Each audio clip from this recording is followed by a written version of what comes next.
Hello, Honors Biology, and this screencast is the next screencast after cell membrane, and I'm going to talk today about diffusion, osmosis, and facilitated diffusion. Now, how do things go across the cell membrane, and what type of things go across the cell membrane? So here, for example, oxygen, carbon dioxide, nitrogen, these are gases. Do they pass across the membrane? What about small and uncharged molecules? Do they simply diffuse through the membrane? What about large or polar molecules or ions? So we'll see that in our cell membranes, things like that are small or hydrophobic easily simply diffuse through the cell membrane.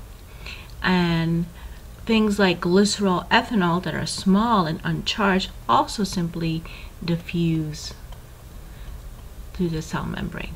Now, things that are large and charged, they cannot simply pass through the membrane, but they need help.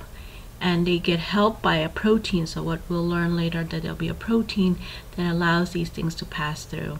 And that's called facilitated diffusion.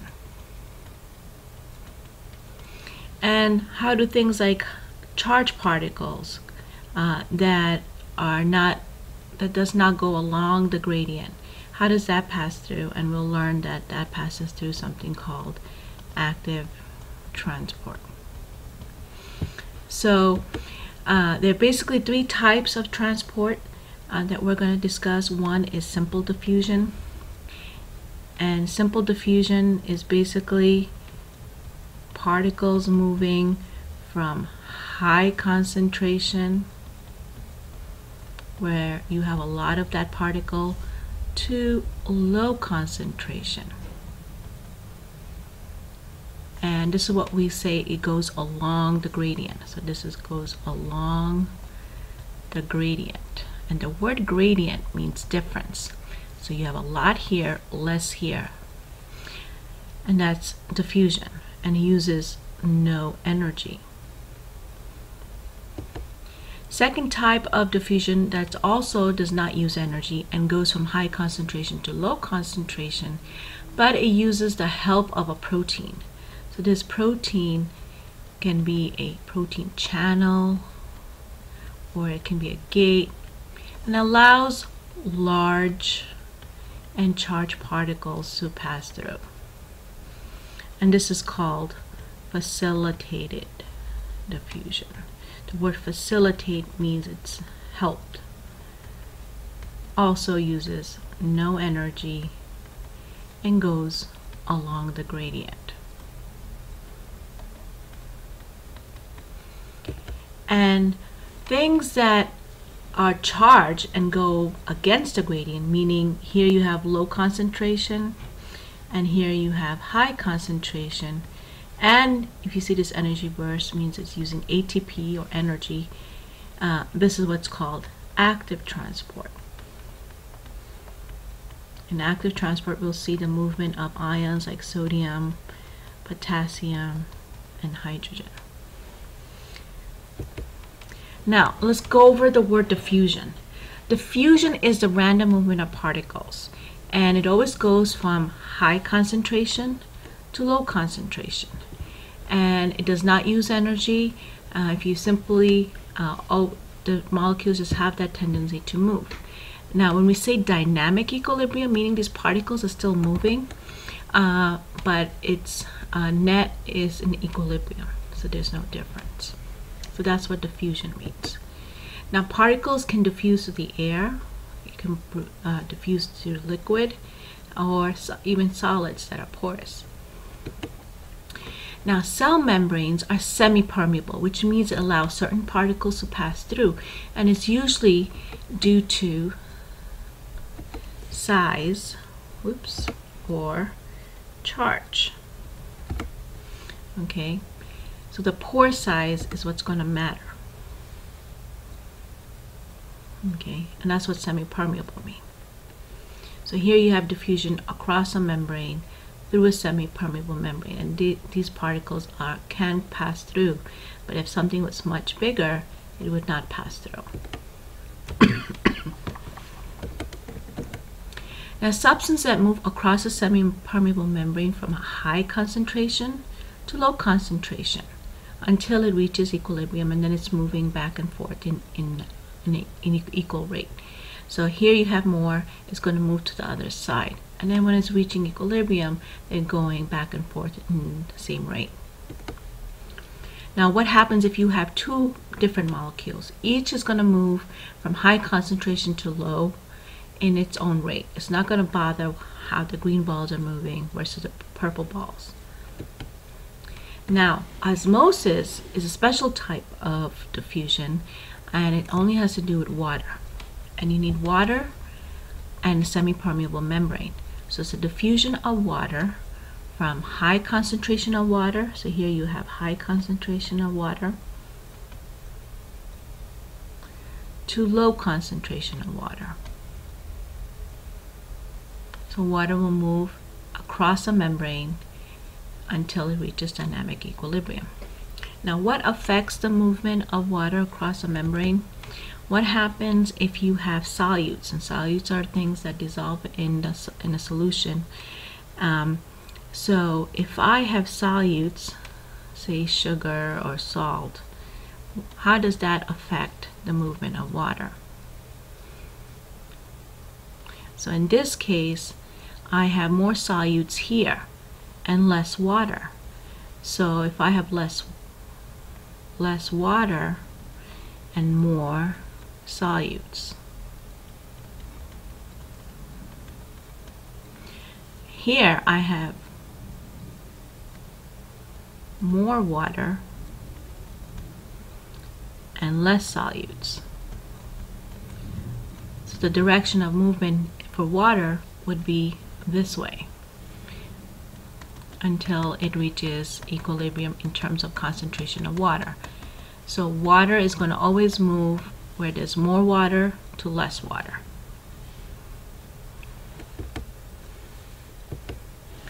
So here's another example. This is like a YouTube, and here you have solutes, and here you have less solutes and more solutes. So the water direction would be this way, and then we could see that in the YouTube the level of water is higher until both sides have equal amounts of water.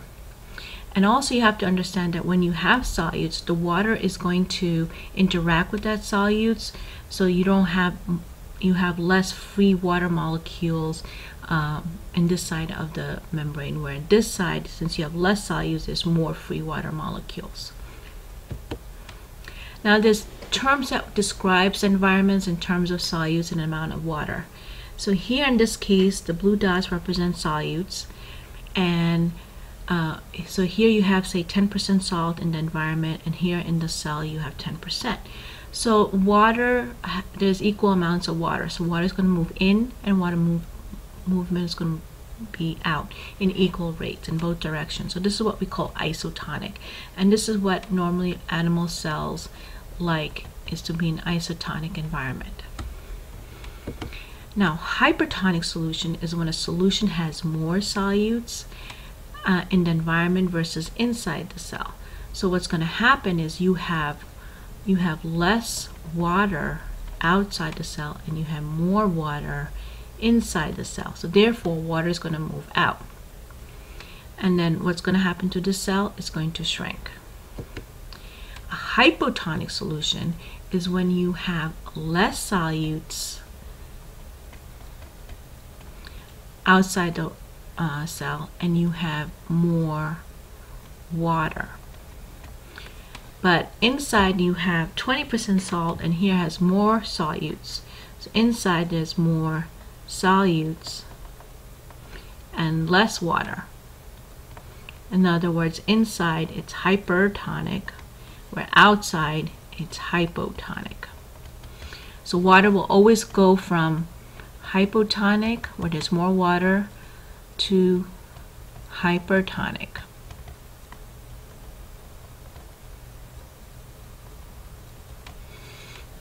So the water is going to go into the cell, and what happens by the time it reaches equilibrium, the cell can burst or lyse.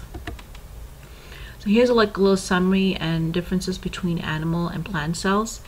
So in a hypotonic solution, a cell would burst because water enters a cell. However, a plant cell does not burst because water will enter and the cell walls will prevent it from bursting, and we say the plant cell is turgid, and this is what plant cells want. In the isotonic solution, this is what animal cells like. They're normal, and water goes in and water goes out. But a plant cell will not be happy. This is where you have wilting flowers because it doesn't have enough water to maintain its structure. So we say the plant cell is flaccid. Where in hypertonic conditions, where there's more solutes in the environment than inside, water is going to leave the cell and it's going to shrivel. So that's why if you eat something salty, your mouth feels really dry, because that's causing the water to come out of your cells. And here in a plant cell, the plasma membrane is going to shrivel or plasmolize.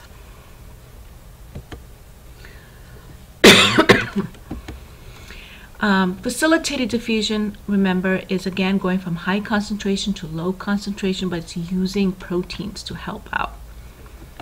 Okay, and there are two kinds of proteins. There's gates, or there's protein channels. For example, this aquaporin that allows water to pass through. So facilitated diffusion, again, uses no energy and goes along the gradient. And if you remember, along the gradient means it goes from high concentration to low concentration, or whatever substance you're talking about. All right, so let's practice here. So here, the circle thing here in the picture is your cell, and the dots represent solutes. Okay.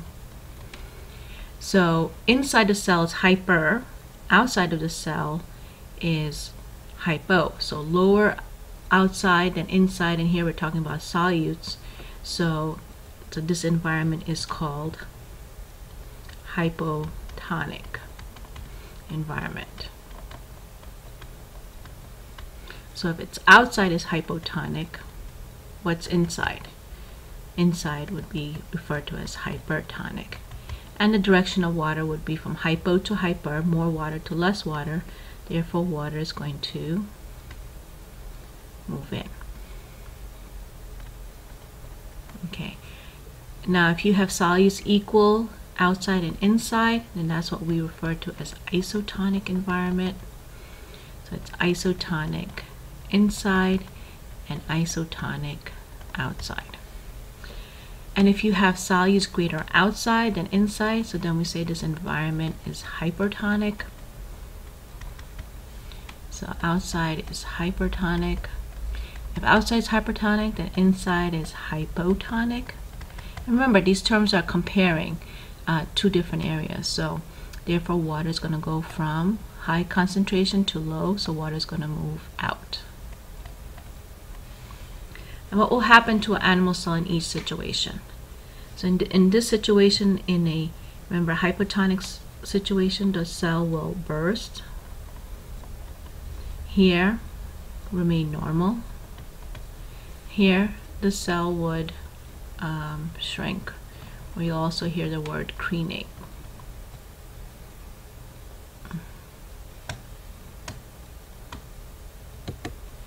Okay.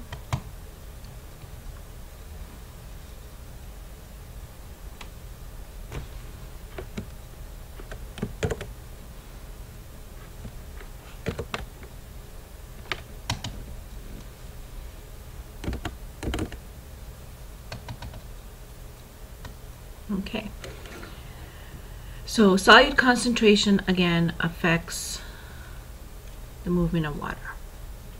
So my next screencast is going to be on facilitated diffusion and active transport.